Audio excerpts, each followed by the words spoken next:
کلام مقدس میں سے ہمارے لیے تلاوت رسولوں کے اعمال اس کا 15 باب 22 سے 31 آیات تک۔ تب رسولوں اور کاہنوں نے ساری کلیسیا سمیت مناسب جانا کہ اپنے میں سے بعض شخص چن کر پولس اور برناباس کے ساتھ انطاکیہ میں بھیجیں، یعنی یہودا کو جو برسبا کہلاتا اور سیلاس کو جو بھائیوں میں مقدم تھے، اور ان کے ہاتھ یہ خط بھیجا کہ ان بھائیوں کو جو انطاکیہ اور سوریا اور کلیکیا میں غیر قوموں میں سے ہیں، ان کے رسولوں اور کاہن بھائیوں کی طرف سے سلام، کیونکہ ہم نے سنا ہے کہ ہم میں سے بعض نے جنہیں ہم نے حکم نہیں دیا تھا جا کر تمہیں اپنی باتوں سے گھبرا دیا ہے اور تمہارے دلوں کو پریشان کیا ہے۔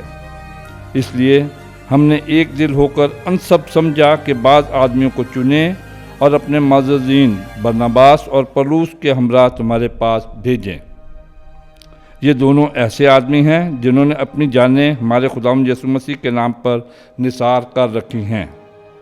پس ہم نے یہودا اور سیلاس کو بھیجا ہے اور وہ یہ باتیں زبانی بھی بیان کریں گے، کیونکہ روح القدس نے اور ہم نے مناسب جانا کہ ان ضروری باتوں کے سوا تم پر اور بوجھ نہ ڈالیں کہ تم بتوں کے چڑھاووں اور لہو اور گلا گھونٹے ہوئے جانوروں اور حرام کاری سے پرہیز کرو۔ اگر تم ان باتوں سے کنارہ کرو گے تو خوب کرو گے۔ وسلام۔ پس وہ رخصت ہو کر انطاکیہ کو گئے اور جماعت کو اکٹھا کر کے خط دے دیا۔ وہ اسے پڑھ کر اس تسلی بخش بات سے خوش ہوئے۔